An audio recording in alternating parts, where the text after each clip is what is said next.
السلام عليكم ورحمة الله.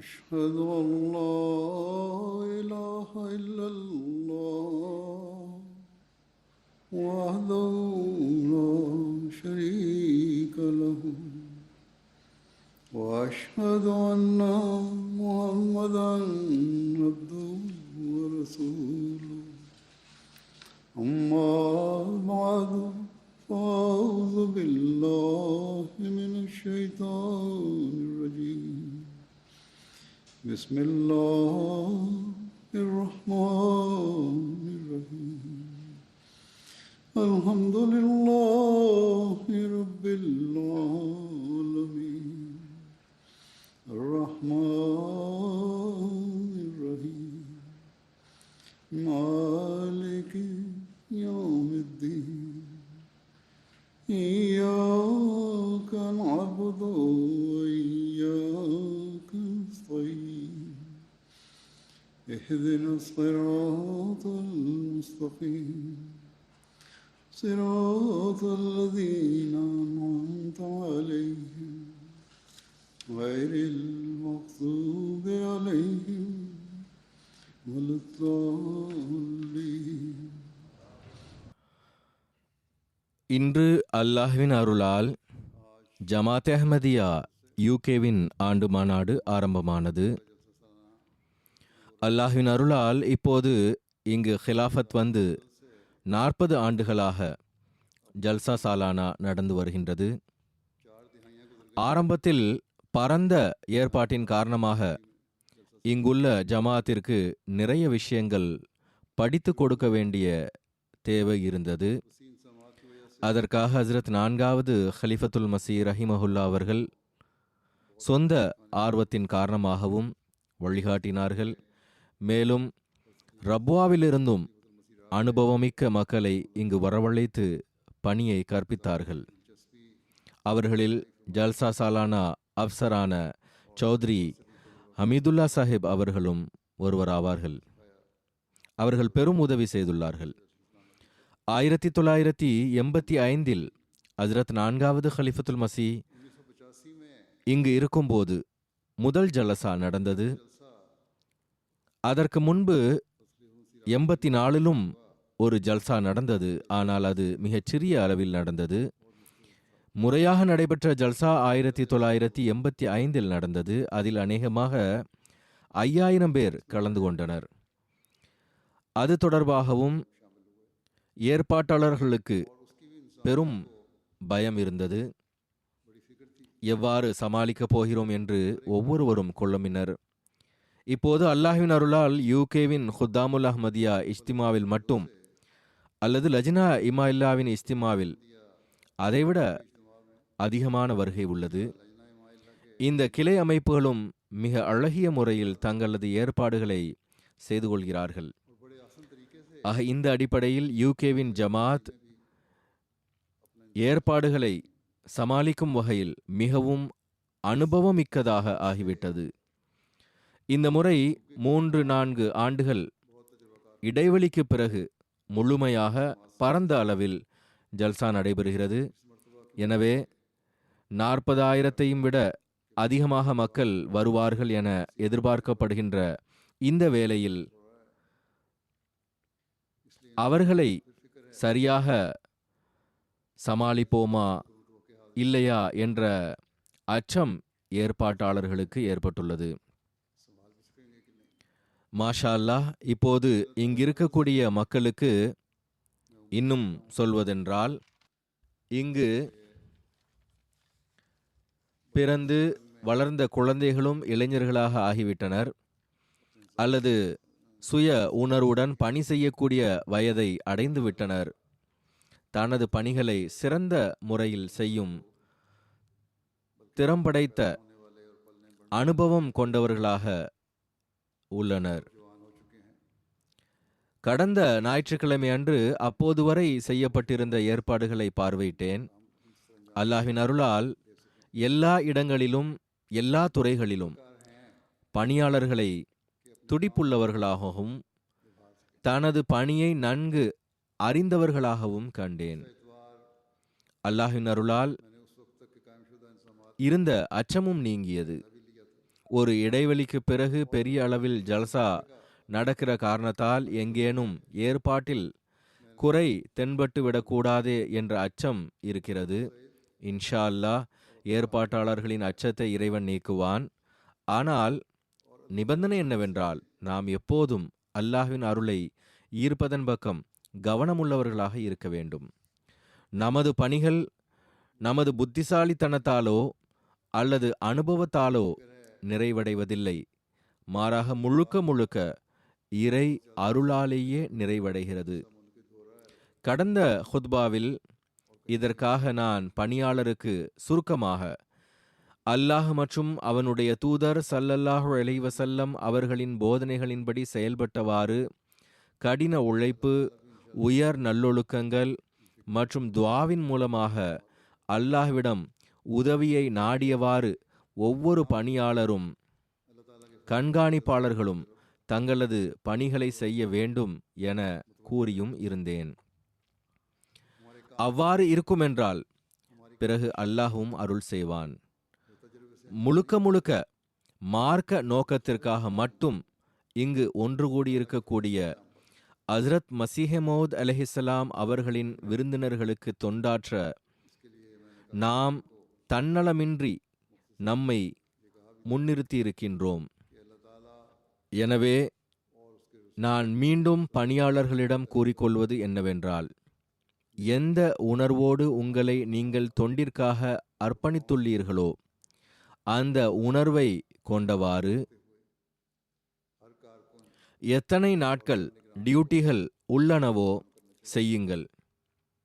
விருந்தினர்களுக்கு தொண்டாற்றும் உரிமையை செலுத்தும் அதே வேளையில் நாம் அல்லாஹ்வின் இறை வணக்கங்களுக்குரிய உரிமைகளையும் மறந்துவிடக்கூடாது. தனது தொழுகைகளையும் பாதுகாக்க வேண்டும். மேலும் இந்த சூழலிலிருந்து பயனடைந்தவாறு தம்மையும் தூய்மையானவர்களாக வைப்பதற்கு முயற்சிக்க வேண்டும்.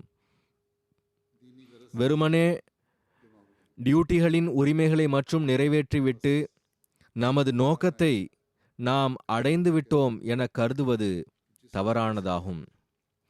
இறை வணக்கங்கள் இன்றி நமது நோக்கங்கள் நிறைவேற முடியாது. ஆக டியூட்டி வழங்கக்கூடியவர்கள், சிறுவர்கள், இளைஞர்கள், ஆண்கள், பெண்கள் அனைவரும் அந்த உரிமையை நிலைநாட்டுவதையும் கருத்தில் கொள்ள வேண்டும். இதற்கு பிறகு நான் ஜல்சாவில் வந்திருக்கக்கூடிய விருந்தினர்களுக்கும் சில விஷயங்களை கூற விரும்புகிறேன். ஜல்சாவில் கலந்து கொள்ளக்கூடிய ஒவ்வொருவரும் இந்த விஷயத்தை எப்போதும் முன்னிறுத்த வேண்டும்.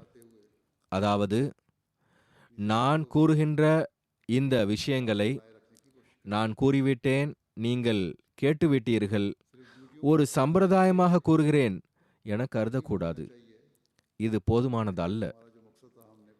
மாறாக அதன்படி அமல் செய்ய வேண்டிய தேவை உள்ளது. எல்லாவற்றிற்கும் முதலாவதாக மற்றும் முக்கியமான விஷயம் என்னவென்றால், இங்கு ஜல்சாவில் கலந்து கொள்வதற்காக வந்துள்ளவர்கள் இந்த ஜல்சா ஏதேனும் உலக திருவிழா அல்ல என்று ஹஸ்ரத் மஸீஹ் மவ்ஊத் அலைஹிஸ்ஸலாம் அவர்கள் கூறியதை எப்போதும் நினைவில் வைக்க வேண்டும். இந்த ஜல்சாவில் கலந்து கொள்வதில் நமது ஒரு நோக்கம் உள்ளது.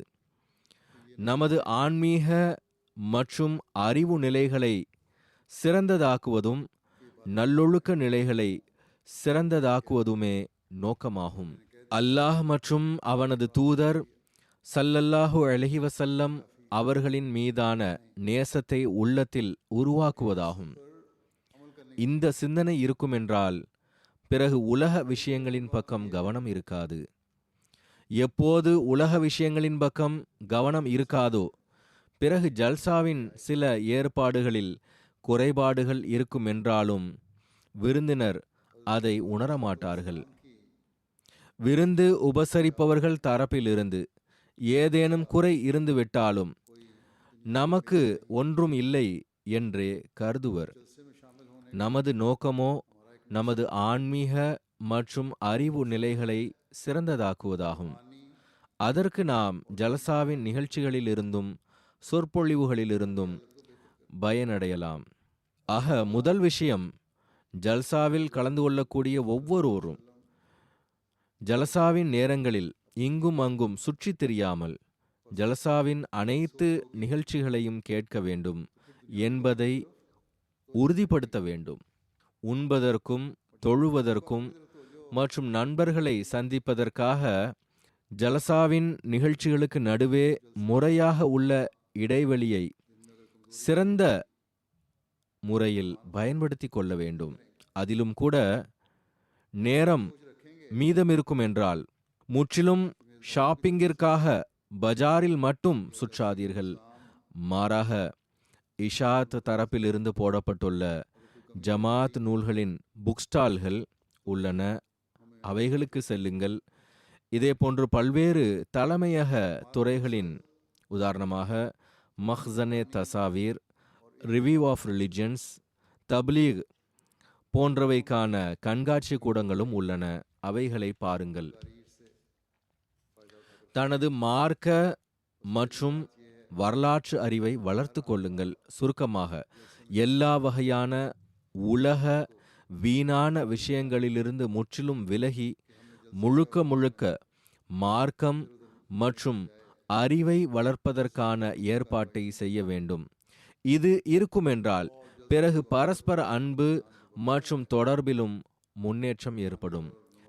ஏற்பாட்டாளர்கள் மற்றும் விருந்து உபசரிப்பவர்களில் குறைகள் இருந்தாலும் கூட அது தென்படாது. எப்படிப்பட்ட அழகிய சூழல் நிலவும் என்றால் அது உண்மையான நம்பிக்கையாளர்களின் சூழலை படம் பிடித்து காட்டக்கூடியதாக இருக்கும். இது இல்லை என்றால் ஜலசாவின் நோக்கமான அந்த சூழலை நாம் உருவாக்க இயலாது.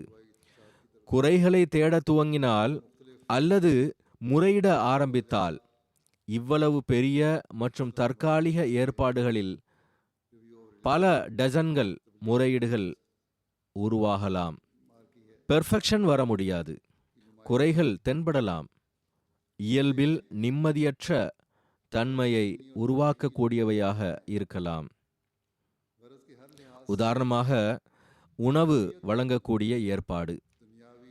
அதில் பொதுவாக விருந்தாளிக்கு எல்லா வகையிலும் வசதியான உணவு வழங்க வேண்டும் என்றே முயற்சிக்கப்படுகிறது. சால்னாவும் குறைந்துவிடக்கூடாது. உணவு வழங்கக்கூடிய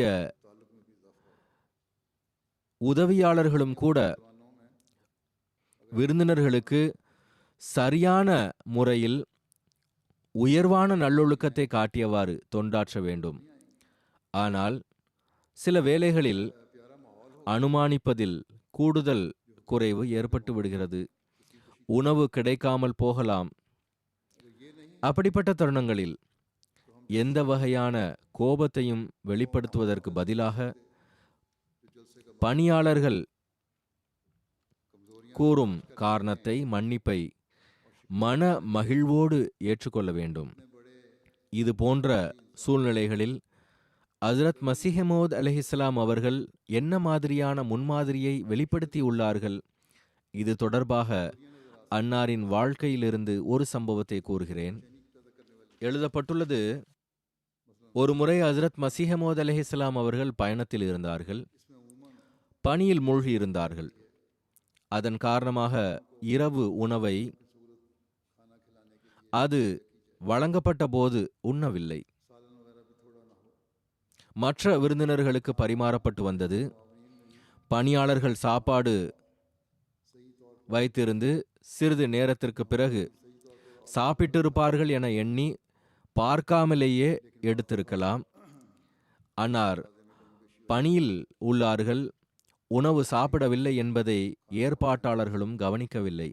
எவ்வாறு இருப்பினும் இரவு நேரமானதும் அன்னாருக்கு பசி ஏற்பட்ட போது உணவை பற்றி கேட்டபோது ஏற்பாட்டாளர்களின் கைகால்கள் பதறின.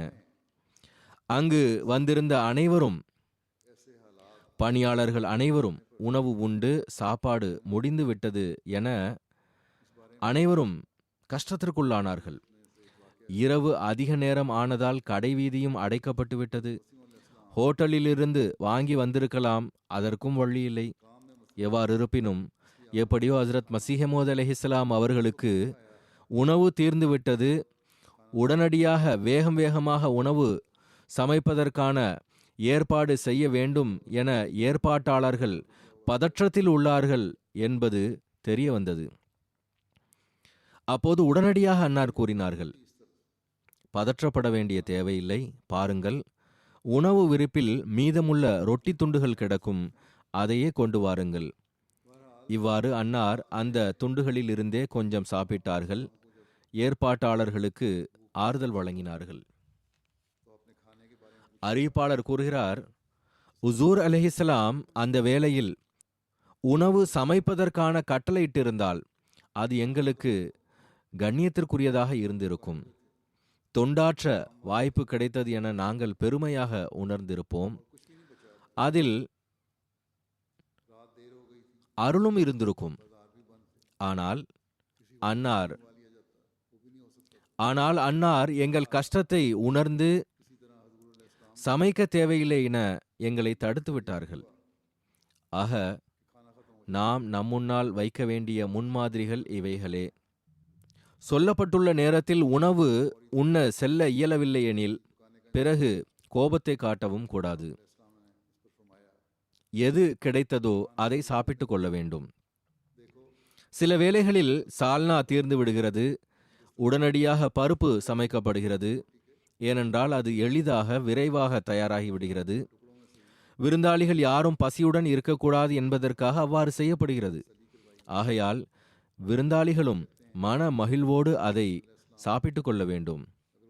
இதே போன்ற ரொட்டியை வீணாக்க கூடாது என்ற பாடத்தையும் நமக்கு கற்றுக் கொடுத்துள்ளார்கள். மக்கள் ரொட்டி துண்டுகளை போட்டிருப்பார்கள் என்பதை அன்னார் அறிந்திருந்தார்கள். எனவே அந்த ரொட்டி துண்டுகளை கொண்டு வாருங்கள், நான் சாப்பிடுகிறேன் என்று கூறினார்கள்.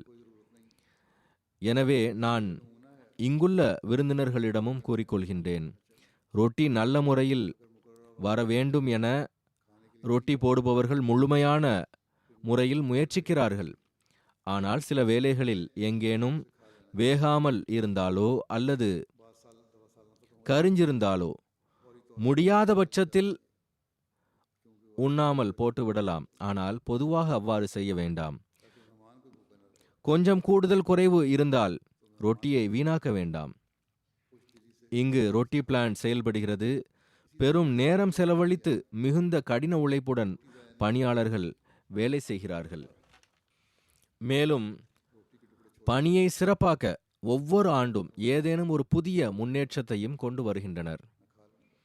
விருந்தினர்கள் நினைவில் கொள்ள வேண்டிய விஷயம் என்னவென்றால், உணவு சமைப்பவர்கள் மற்றும் ரொட்டி தயார் செய்பவர்கள் அந்த துறையோடு தொடர்புடையவர்கள் அல்ல, மாறாக தன்னார்வ தொண்டர்கள் ஆவார்கள். வாழ்வின் பல்வேறு துறைகளை சார்ந்தவர்கள். எனவே எப்போதும் அவர்கள் களப்பற்றும் அன்புடனும் செய்யும் இந்த தொண்டை பாராட்டுங்கள்.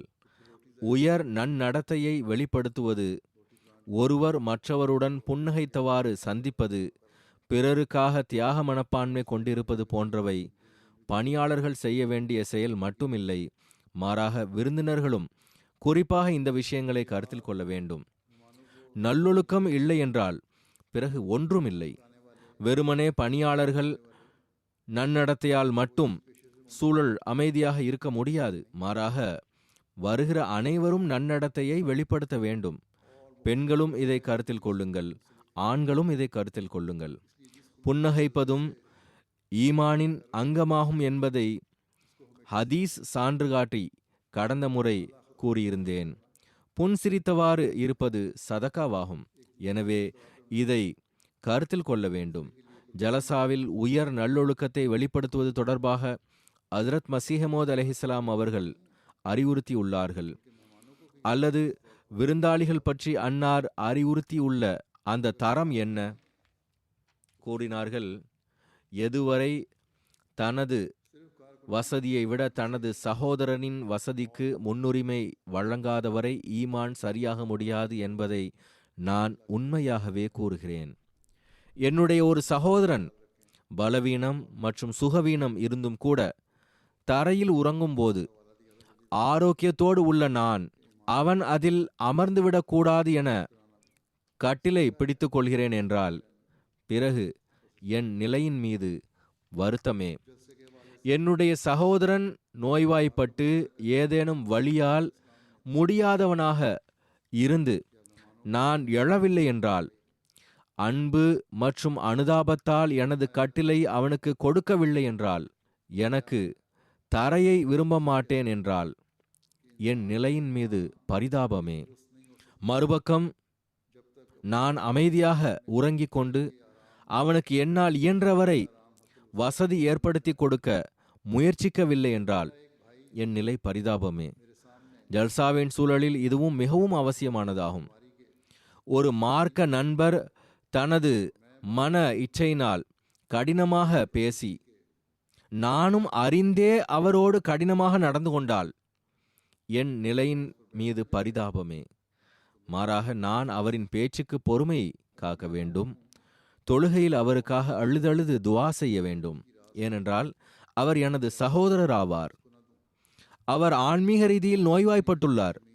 என்னுடைய சகோதரன் எளிமையானவனாக இருந்தால் அல்லது குறைமதி உடையவனாக இருந்தால் அல்லது அறியாமல் அவன் ஒரு தவறிழைத்து விட்டால் நான் அவனை எள்ளி நகையாடக்கூடாது.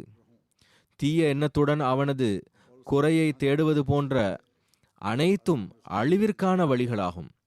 எதுவரை ஒருவருடைய உள்ளம் மென்மையாகாதோ, எதுவரை ஒருவர் தன்னை மற்றெல்லாவரையும் விட தாழ்ந்தவராக கருத மாட்டாரோ, மேலும் எல்லா வகை அகந்தையும் நீங்காதோ, அதுவரை ஒருவர் உண்மையான முஃமினாக முடியாது.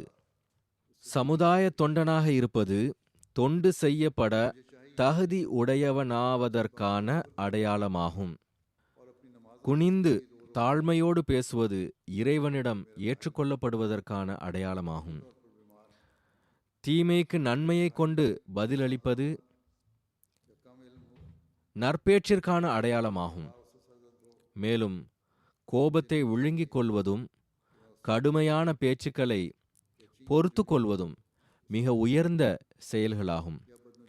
அன்னார் தன்னை ஏற்றுக்கொண்டவர்களுக்கு இந்த பொதுவான வழிகாட்டலை வழங்கியுள்ளார்கள். ஆக இது எப்படிப்பட்ட அடிப்படையான நல்லொழுக்கங்கள் என்றால் இதை எப்போதும் வெளிப்படுத்த வேண்டும். குறிப்பாக ஜல்சாவின் நாட்களில் அதிகமாக வெளிப்படுத்த வேண்டும். நாம் 3 நாட்கள் இவைகளின்படி அமல் செய்தால் கொஞ்சத்திற்கு கொஞ்சமாவது இந்த விஷயங்களின்படி அமல் செய்யும் வழக்கம் ஏற்படும். பிறகு நாம் தினசரி வாழ்க்கையிலும் அமல்படுத்த முடியும். ஆனால் நிபந்தனை என்னவென்றால், நான் எனது ஆன்மீக மற்றும் நல்லொழுக்க சீர்திருத்தத்திற்காக ஜல்சா போயிருந்தேன் என்ற எண்ணம் சிந்தனையில் இருக்க வேண்டும். இந்த சிந்தனையே நிரந்தரமாக பிறருடைய உரிமைகளை நிறைவேற்றுவதன் பக்கம் கவனமூட்டும். அழகிய சமூகத்தை நிலைநாட்டும். அதாவது, நான் ஜல்சாவில் எதை கற்கப் போனேன்? தன்னை விட தன்னுடைய சகோதரனுக்கு முன்னுரிமை வழங்குவது சாதாரண விஷயம் அல்ல, மாபெரும் செயலாகும். எனவேதான் இது ஈமானோடு தொடர்புடையது என்று கூறப்பட்டுள்ளது.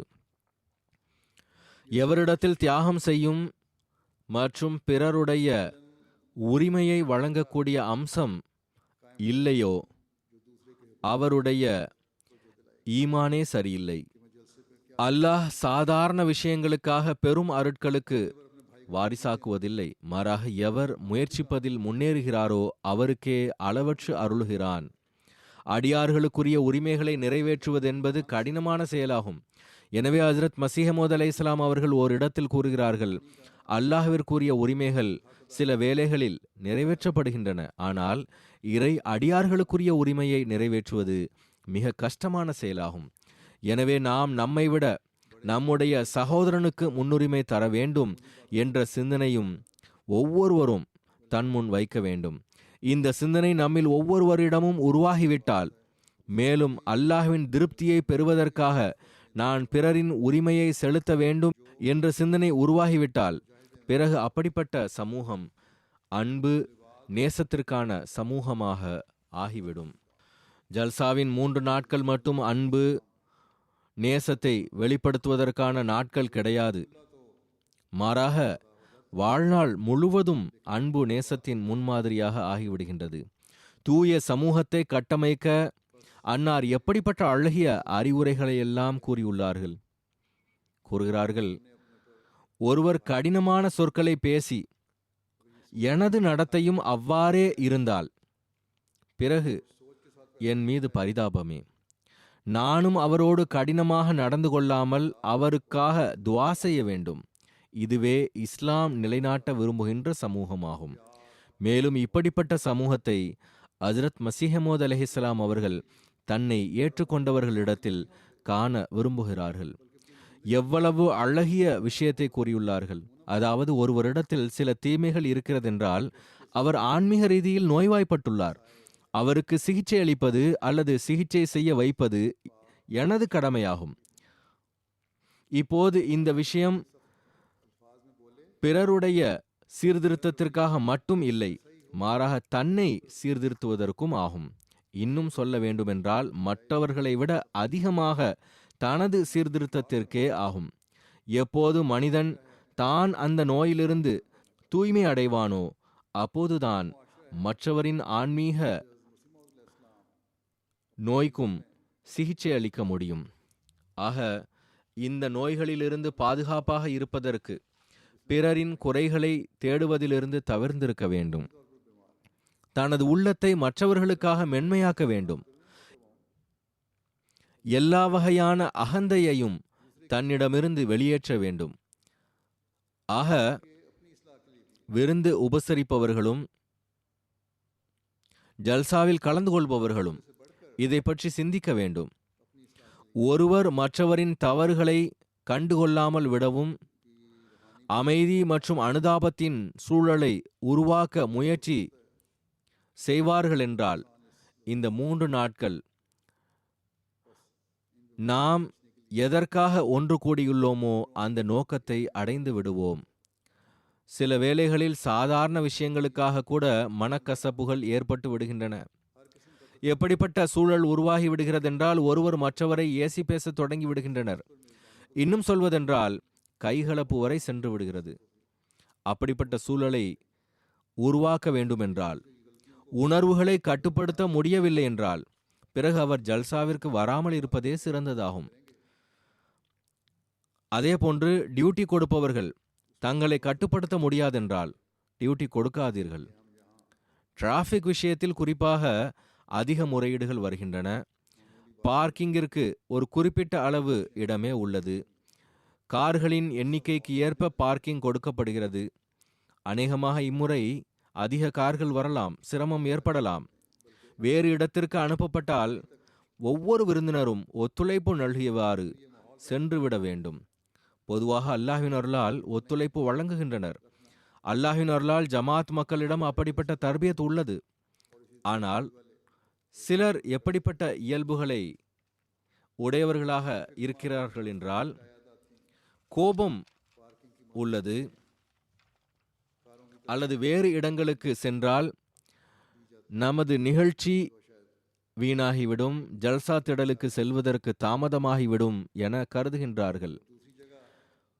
ஏற்பாட்டாளர்களின் நிர்பந்தத்தை கருத்தில் கொள்ள வேண்டும். அந்த அளவு ஜல்சா நிகழ்ச்சிகள் பற்றி கவலை உள்ளதென்றால் முன்னதாகவே வாருங்கள். டியூட்டியில் உள்ளவர்களும் அப்படிப்பட்ட மக்களோடு சண்டையிடுவதற்கு பதிலாக அன்போடு அவர்களுக்கு புரிய வையுங்கள். அல்லாஹ் பரஸ்பரம் கடுமையாக நடந்து கொண்டதாக ஒரு சம்பவம் கூட நிகழாதிருக்கச் செய்வானாக. விருந்தினர்களும் எந்த துறையின் பணியாளரையும் எந்த வகையான சோதனைக்கும் ஆளாக்காதிருப்பார்களாக. அல்லாஹ் பணியாளர்களின் சகிப்புத்தன்மையையும் அதிகப்படுத்துவானாக. அல்லாஹ் இந்த 3 நாட்களையும் குழு பாடல் படித்தல், நசம் படித்தல் மற்றும் அன்பு நேசத்தின் பாடல் பாடக்கூடிய நாட்களாக மட்டும் அல்லாமல் சமூகத்தில் அன்பு நேசத்தின் சூழலை உருவாக்கக்கூடிய உண்மையான இஸ்லாமிய சமூகத்திற்கான தனிச்சிறப்பை உடைய சமூகத்தை உருவாக்கும் அளவுக்கு தர்பியத் கிடைக்கும் நாட்களாக ஆக்குவானாக. ஹஜ்ரத் மசீஹ் மவ்ஊத் அலைஹிஸ்ஸலாம் அவர்கள் மீண்டும் மீண்டும் பல்வேறு சந்தர்ப்பங்களில் நமக்கு இப்படிப்பட்ட நன்மை மற்றும் தூய்மை மட்டுமே உள்ள சிந்தனைகளை கொண்டிருக்குமாறு கவனமூட்டியுள்ளார்கள். ஒரு சந்தர்ப்பத்தில் விருந்தினர்களுக்கு தங்களது கடமைகளின் பக்கம் கவனமூட்டியவாறு, தூய எண்ணம் கொண்டிருப்பதன் பக்கம் கவனமூட்டியவாறு அன்னார் கூறுகிறார்கள், நன்மைகளை அதற்கு நற்கூலி கிடைக்குமா கிடைக்காதா என்று பார்க்காமல் இறைவன் மகிழ்ச்சி அடைய வேண்டும், அவனது திருப்தி கிடைக்க வேண்டும், அவனது கட்டளைகளின்படி செயல்பட வேண்டும் என்பதற்காக மட்டும் செய்ய வேண்டும். இந்த சிந்தனை மற்றும் குழப்பம் இடையிலிருந்து அகலும்போது ஈமான் முழுமையடைகின்றது. அதாவது நான் செய்யும் பணி நற்கூலிக்காக செய்ய வேண்டும் என்ற எண்ணம் இருக்கக்கூடாது. மாறாக அல்லாஹ்வின் திருப்தியை பெறுவதற்காக செய்ய வேண்டும். இறைவன் எந்த நன்மையையும் வீணாக்கி விடுவதில்லை என்பதும் உண்மைதான். இன்னல்லாஹ லா யுதியு அஜ்ரல் முஹ்சினீன். அதாவது அல்லாஹ் நன்மை செய்பவர்களின் நற்கூலியை ஒருபோதும் வீணாக்குவதில்லை. ஆனால் நன்மை செய்பவர் நற்கூலியை கருத்தில் கொள்ளக்கூடாது. பாருங்கள், ஒரு விருந்தாளி இங்கு நிம்மதி கிடைக்கும், குளிர்ந்த ஷர்பத் கிடைக்கும் அல்லது நல்ல உணவுகள் கிடைக்கும் என்பதற்காக மட்டும் வருகிறார் என்றால் அவர் அந்த பொருட்களுக்காக மட்டுமே வருகிறார். ஆனால் இயன்ற அளவு விருந்து உபசரிப்பில் எந்த குறையும் ஏற்படாமல் இருக்கவும் வசதியாக வைப்பதும் விருந்து உபசரிப்பவரின் கடமையாகும். அவர் அவ்வாறும் செய்கிறார். ஆனால் விருந்தாளி தானே அப்படி எண்ணுவது அவரின் இழப்பிற்கு காரணியாக அமையும். ஆக இது எப்படிப்பட்ட சிந்தனை என்றால் ஒவ்வொரு விருந்தினரும் முன்னிறுத்த வேண்டும். சில விருந்தினர்கள் எவர்களுக்கு இங்கு உறவினர்கள் இல்லையோ அவர்கள் ஜமாத் ஏற்பாட்டின் கீழ் தங்குகின்றனர். ஆனால் சில வேளைகளில் தங்கும் வசதிக்காக எப்படிப்பட்ட எதிர்பார்ப்புகள் வைக்கப்படுகிறதென்றால் அவைகளை பூர்த்தி செய்வது கடினமாகும். இதுபோன்று வேறு சில வசதிகளும் செய்து கொடுக்க இயலாது. ஏனென்றால் ஜல்சாவின் பரந்த ஏற்பாடுகளில் இந்த வசதிகளை ஏற்படுத்துவது சாத்தியமில்லாததாகும். பொதுவாக மக்கள் புரிந்து கொள்கின்றனர். 2 தினங்களுக்கு முன்னர் ஒரு குடும்பம் என்னை சந்தித்தது. அவர்கள் ரொம்ப முன்பாகவே ஏற்பாட்டாளர்களுக்கு தெரியப்படுத்தி இருந்தும் கூட ஏதோ புரிதல் இன்மையால் வழங்கப்படக்கூடிய தங்கும் வசதிக்கான ஏற்பாடு செய்ய முடியவில்லை. இதனால் அவர்கள் ஏதோ உறவினரின் வீட்டில் தங்கள் ஏற்பாட்டை செய்து கொண்டார்கள். அந்த உறவினரின் வீடும் கூட சிறிதாகும். கீழே விரிப்பை விரித்தோ அல்லது படுக்கையை விரித்தோ தூங்கி விடுவார்கள். விருந்தாளி மற்றும் விருந்து உபசரிப்பவர் இருவருக்கும் கஷ்டப்பட வேண்டியிருக்கும். ஆனால் ஜல்சாவை கேட்கலாம் என்று அவர்கள் அதில் மகிழ்ச்சியாக உள்ளனர். இதுவும் கூட நான் கேட்ட பிறகுதான் கூறினார்கள், எந்த முறையீடும் செய்யவில்லை. பெரும்பாலும் இப்படிப்பட்ட விருந்தாளிகளே ஆவர். ஆனால் சிலர் என்னை சந்திக்கும் போது அவர்களின் இயல்புகளை பார்க்கும்போது இவர்களால் ஜமாத் ஏற்பாட்டின் கீழ் இருக்க முடியாது என்று நான் எண்ணுகிறேன். ஆனால் அவர்கள் மகிழ்ச்சியுடன் இருக்கிறார்கள். எனது கணிப்புக்கு மாற்றமாக அது இருக்கின்றது. அவர்கள் அநேகமாக இருக்க முடியாது என எண்ணுகிறோம். ஆனால் அவர்கள் மகிழ்ச்சியில் இருக்கின்றார்கள். பெரும்பான்மை அப்படிப்பட்டவர்களுடையதே ஆகும். ஆனால் சிலருக்கு அதிக முறையீடுகள் உள்ளன. மன மகிழ்ச்சியோடு இறைவனுடைய திருப்திக்காக இந்த நாட்களை கழித்தால் அல்லாஹ் வேறு விதத்தில் அருளுகின்றான். இப்போது இங்கும் கூட அவர்களின் தங்குமிடங்கள் கூடாரங்களாக இருந்தன அல்லது பொதுவான தங்குமிடங்களாக இருந்தன. அநேகமாக அதிக மக்களின் காரணமாக நிறைந்துவிட்டன என கருதுகிறேன். எனவே எப்படிப்பட்ட ஏற்பாடு செய்ய வேண்டுமென்றால் சிரமம் இருந்தால் விருந்தினர்கள் மகிழ்ச்சியோடு பொறுத்து கொள்ள வேண்டும். எவ்வாறு இருப்பினும் விருந்தினர் விருந்து உபசரிப்பவரின் கடமை என்னவென்றால் ஹஜ்ரத் மசீஹமோத் அலைஹிஸ்ஸலாம் அவர்கள் கூறியது போன்று விருந்தினர்களுக்கு வசதி ஏற்படுத்தி கொடுக்க வேண்டும், விருந்தினர்களும் சிறிய கஷ்டங்களை பொறுத்து கொள்ள வேண்டும். பொறுத்து கொள்வதற்கான சிறந்த நற்கூலியை அல்லாஹ் வழங்குவானாக. இவைகளையும் அவர்கள் முன்வைக்க வேண்டும். அல்லாஹ்விடமிருந்து பெறுவதற்கும் முயற்சி செய்ய வேண்டும். சமூகத்தில் அமைதியாக இருப்பதற்கும் அமைதியின் சூழலை உருவாக்குவதற்கும் அமைதியை பரப்புவதற்கும் ஹஜ்ரத் நபிகள் நாயகம் ஸல்லல்லாஹு அலைஹி வஸல்லம் அவர்கள் என்ன அறிவுரை கூறியுள்ளார்கள்? ஒருமுறை ஒரு நபர் பெருமானார் ஸல்லல்லாஹு அலைஹி வஸல்லம் அவர்களிடம் வந்து, யா ரசூலல்லாஹ், எந்த இஸ்லாம் மிகச் சிறந்தது என வினவினார்.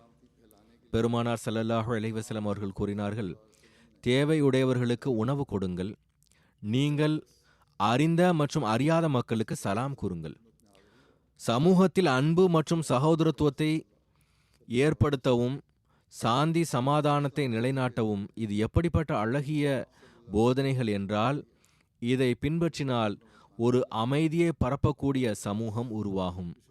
உலகில் பெரும்பாலான குழப்பங்களுக்கு காரணம் ஏழை ஏழையாகிக் கொண்டே இருக்கின்றான். இருவேளை உணவு கிடைக்காத மக்கள் இன்றளவும் கோடிக்கணக்கில் உள்ளனர். உணவு கிடைத்தால் தங்குமிடமில்லை. பணக்கார நாடுகள் என்று அழைக்கப்படக்கூடிய இந்த நாடுகளிலும் கூட இது போன்ற விஷயங்கள் உள்ளன. பணக்கார நாடு என்று கூறப்படக்கூடிய யூகேவிலும் கூட எங்கு அந்தளவு செல்வம் இல்லை என்றாலும் பெரும்பாலானவர்களை விட நல்ல நிலையில் உள்ளது. இங்கும் கூட ஆயிரக்கணக்கான மக்களும் குழந்தைகளும் தெருவில் கிடக்கின்றார்கள். விலைவாசி உயர்வின் காரணமாக சரியான முறையில் உணவும் கூட கிடைப்பதில்லை, தங்குமிடமும் இல்லை.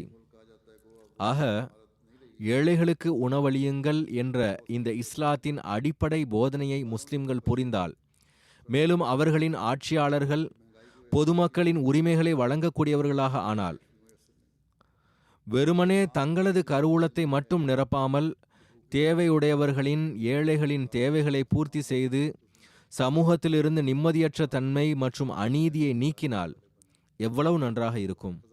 இன்று இந்த நிம்மதியற்ற நிலையும் கூட பெரும்பாலானவை இதன் காரணமாகவே பரவியுள்ளது.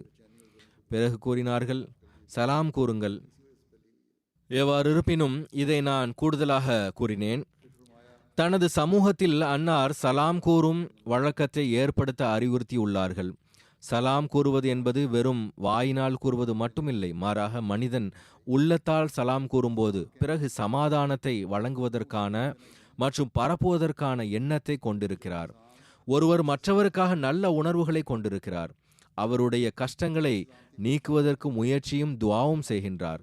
ஆக இந்த நாட்களில் ஒவ்வொரு அஹ்மதியும் அமைதியின் தூது செய்தியை பரப்ப அஸ்ஸலாமு அலைக்கும் கூறவும், தன்னகத்தில் ஒருவர் மற்றவருக்கு நல்ல உணர்வுகளை உருவாக்கவும் முயற்சிக்க வேண்டும். மக்கள் எவர்களிடமிருந்து பயன் கிடைக்கிறதோ அவர்களுடனும், எவர்களோடு பொதுவான தொடர்புகள் உள்ளனவோ அவர்களுடனும் உள மகிழ்ச்சியுடன் சந்திக்கிறார்கள். ஆனால் எவர்களிடையே பரஸ்பரம் மனக்கசப்புகள் உள்ளதோ அவைகள் அகன்று ஒருவர் மற்றவரின் நன்மைக்காக துஆ எழும்போதுதான் உண்மையான அமைதி நிலை பெறுகிறது. எனவே இந்த ஜல்சாவில் அப்படிப்பட்ட மக்களும் கூட மனக்கசப்புகளை நீக்கிவிட்டு அமைதியின் தூது செய்தியை பரப்புவதற்கு முயற்சி செய்ய வேண்டும். மேலும் பொதுவான முறையில் இந்த அனைத்து சூழலிலும் அமைதியின் தூது செய்தியை பரப்பிக்கொண்டே இருக்க வேண்டும். இதன்படி அமல் செய்வதற்கும் அல்லாஹ் ஒவ்வொருவருக்கும் நல்வாய்ப்பு வழங்குவானாக. ஜல்சாவின் முழு சூழலும் சாந்தி சமாதானத்தின் சூழலாக இருக்கட்டுமாக. மாறாக உயர் நல்லொழுக்கமும் அடியார்களுக்குரிய உரிமையை வழங்குவதும் நமது வாழ்க்கையின் நிரந்தர அங்கமாகிவிடட்டுமாக. ஜல்சாவின் ஏற்பாடுகள் தொடர்பாகவும் சில பொதுவான விஷயங்களின் பக்கம் கவனமூட்ட விரும்புகிறேன். அவைகளையும் ஒவ்வொருவரும் கருத்தில் கொள்ள வேண்டும். முதல் விஷயம், ஜல்சாவின் நிகழ்ச்சிகளை அமைதியாகவும் கவனமாகவும் கேளுங்கள். சில சொற்பொழிவுகளை கேட்டோம், சில சொற்பொழிவுகளை கேட்கவில்லை என்று இல்லாமல் இருக்க முயற்சிக்க வேண்டும். இது தொடர்பாக நான் முன்பும் கூட கூறியுள்ளேன். ஜல்சாவில் வந்து அமருங்கள். சில சொற்பொழிவாளர்களின் சொற்பொழிவுகள் கேட்கப்படுவதையும் அவர்களின் அனல் பறக்கும் பேச்சுக்கள் கேட்க விரும்புவதையும்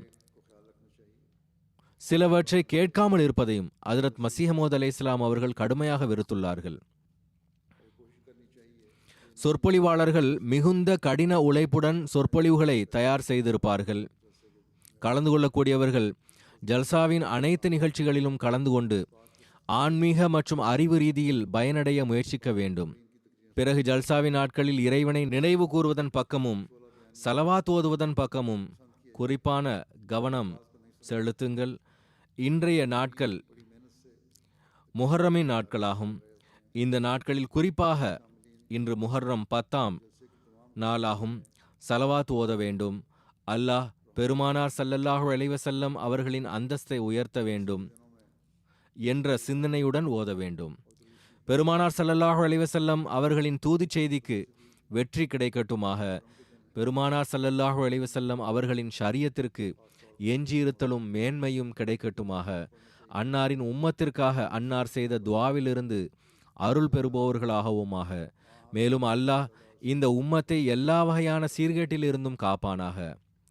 இன்று அல்லாஹ் மற்றும் அவனது தூதர் ஸல்லல்லாஹு அலைஹி வஸல்லம் அவர்களின் பெயரில் என்னதான் செய்யவில்லை?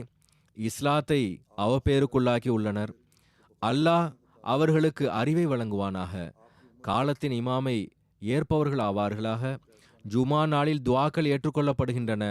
இந்த விஷயத்தை துஆக்களில் நினைவு வையுங்கள். அல்லாஹ் மற்றும் அவனுடைய தூதரின் பெயரிலேயே அந்த பெயர்தாங்கிய முஸ்லிம்கள் பெருமானார் ஸல்லல்லாஹு அலைஹி வஸல்லம் அவர்களின் ஆன்மீக மற்றும் பௌதீக குடும்பத்தினர் மீது இன்றைய நாளில் அநீதி இழைத்தனர். இப்போது இதே அநீதியை பெருமானார் ஸல்லல்லாஹு அலைஹி வஸல்லம் அவர்களின் ஆன்மீக சந்ததிகள் மற்றும் வாக்களிக்கப்பட்ட மசீஹின் ஜமாஅத்தின் மீது இந்த மக்கள் செய்கின்றனர். பாகிஸ்தானில் இன்றைய நாட்களில் மிகவும் வேதனை அளிக்கக்கூடிய நிலைமைகள் நிலவுகின்றன. எல்லா புறமிருந்தும் எதிரிகள் ஜமாத்திற்கு இழப்பை ஏற்படுத்த முயற்சி செய்து கொண்டிருக்கிறார்கள். நவுசுபில்லா. அஹ்மதிகள் நபி ஸல்லல்லாஹு அலைஹி வஸல்லம் அவர்களை இழிவுபடுத்துவதாக அவர்கள் கூறுகிறார்கள். ஆனால் பெருமானார் ஸல்லல்லாஹு அலைஹி வஸல்லம் அவர்கள் ஹாத்தமுன் நபியின் ஆவார்கள் என்பதும் அன்னார் கொண்டு வந்த ஷரியத் மீது ஈமான் கொள்வதுமே நமது அடிப்படை ஈமான் ஆகும். உண்மையில் நாம் எப்படிப்பட்டவர்கள் என்றால், நபிகள் நாயகம் ஸல்லல்லாஹு அலைஹி வஸல்லம் அவர்களின் கட்டளைக்கு செவி சாய்த்தவாறு வாக்களிக்கப்பட்ட மசீஹ் மற்றும் உறுதிமொழி வழங்கப்பட்ட மஹதியை ஏற்றுக்கொண்டுள்ளோம். ஹஜ்ரத் மஸீஹ் மவ்ஊத் அலைஹிஸ்ஸலாம் அவர்களின் ரசூல் ஸல்லல்லாஹு அலைஹி வஸல்லம் அவர்கள் மீதான நேசம் எவ்வாறு இருந்தது, அதன் காரணமாக அல்லாஹ் அன்னாருக்கு எவ்வாறு அருள் செய்தான் என்பது தொடர்பாக அன்னார் கூறுகிறார்கள். ஒருமுறை என்ன நடந்ததென்றால், தரூத் ஓதுவதில், அதாவது நபி ஸல்லல்லாஹு அலைஹி வஸல்லம் அவர்கள் மீது ஸலவாத் ஓதுவதில் ஒரு நீண்ட காலம் வரை மூழ்கியிருந்தேன். இறைவனின் வழிகள் மிகவும் நுட்பமானவை. நபி ஸல்லல்லாஹு அலைஹி வஸல்லம் அவர்களின் ஊடகம் இல்லாமல் அவைகள் கிடைக்க இயலாது என்று உறுதியாக நம்புகிறேன். இறைவன் கூறுகிறான், வப்தகு இலைஹில் வசீலா. அப்போது ஒரு நீண்ட காலத்திற்கு பிறகு ஆன்மீக காட்சியில் நான் பார்த்தேன், 2 தண்ணீர் கொண்டு வருபவர்கள் வந்தார்கள். ஒருவர் உள் வழியாகவும் ஒருவர் வெளி வழியாகவும் வீட்டிற்குள் நுழைந்தனர். அவர்களின் தோள்களில் ஒளியின் குடங்கள் இருந்தன. தண்ணீர் இல்லை, மாறாக ஒளியை கொண்டு வந்திருந்தார்கள்.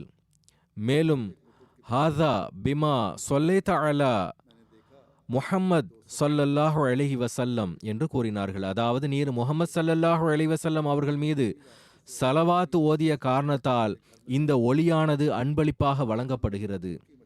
ஆக இதுவே அன்னாரின் நபி ஸல்லல்லாஹு அலைஹி வஸல்லம் அவர்கள் மீது கொண்டிருந்த நேசத்தின் நிலையாகும். அவ்வாறே அல்லாஹ்வும் அன்னாருக்கு அருளினான். அன்னார் எண்ணற்ற இடங்களில் நான் பெற்ற அனைத்தும் நபி ஸல்லல்லாஹு அலைஹி வஸல்லம் அவர்களின் மூலமாகவும் அன்னாரின் மீது ஸலவாத் ஓதுவதன் மூலமாகவும் அன்னாரின் மீதான நேசத்தில் மாய்ந்ததன் மூலமுமே ஆகும் என்பதை வெளிப்படுத்தியுள்ளார்கள். ஆக என்னை எவ்வாறு முஹம்மது ரசூலுல்லாஹ் ஸல்லல்லாஹு அலைஹி வஸல்லம் அவர்களிலிருந்து விலகியவன் என்று கருதுவீர்கள்? எவ்வாறு இருப்பினும் இந்த நாட்களில் குறிப்பாக ஜிக்ரே இலாஹியுடன் தரூத் ஓதுவதன் பக்கமும் குறிப்பான கவனம் செலுத்துங்கள். அல்லாஹ் விரைவில் ஹஜ்ரத் நபிகள் நாயகம் ஸல்லல்லாஹு அலைஹி வஸல்லம் அவர்களுக்கு வழங்கிய வாக்குறுதிக்கு ஏற்ப இந்த அருட்கொடைகளை முழு உலகிலும் பரப்புவானாக. ஜல்சா திடலில் குறிப்பாக பெண்கள் இந்த விஷயத்தை கருத்தில் கொள்ளுங்கள். ஓரளவு புரிதலுடைய பிள்ளைகளுக்கு நிகழ்ச்சிகளுக்கு நடுவே அமைதியாக இருக்க வேண்டும் என்ற உணர்வை ஏற்படுத்துங்கள். குழந்தை பருவத்து தர்பியத்தே பிறகு நன்கு சிந்தனையில் வேரூன்றி பதிகிறது. எந்த பெண்கள் குழந்தைகளுக்கான கூடாரத்தில் அமர்கின்றனரோ அவர்களும் கூட பேசுவதை குறைத்து நிகழ்ச்சிகளை கேட்பதன் பக்கம் கவனம் செலுத்த முயற்சிக்க வேண்டும். குழந்தைகள் குறைவாகவே பேசுகின்றார்கள், குழந்தைகள் குறைவாகவே சத்தம் போடுகின்றனர், அவர்களின் சாக்கில் பெண்கள் தங்களுக்கிடையே பேசிக்கொண்டிருக்கிறார்கள் என்ற முறையீடும் வருகிறது. ஆகவே இதன் பக்கமும் கவனம் செலுத்த வேண்டும். இதேபோல் பாதுகாப்பு ரீதியிலும் ஆண்கள் மற்றும் பெண்கள் ஜலசா திடலில் ஒவ்வொரு கலந்து கொள்பவரும் தமது அக்கம்பக்கத்தினை நோட்டமிட்டு கொண்டிருங்கள். இது பாதுகாப்பிற்கான மிகப்பெரிய வழியாகும். அதேபோல் தங்களுடைய நிகழ்ச்சி நிரலில் கொடுக்கப்பட்டுள்ள வழிகாட்டலையும் ஆழ்ந்து படியுங்கள், அதன்படி அமல் செய்யுங்கள். அல்லாஹ் அனைவருக்கும் ஜல்சாவிலிருந்து அழகிய முறையில் பயனடைவதற்கான நல் வாய்ப்பினை வழங்குவானாக. எல்லா தீங்கிலிருந்தும் பாதுகாப்பானாக. மேலும் தனது அருள் மற்றும் கருணையின் மழையை நம்மீது பொழியச் செய்வானாக.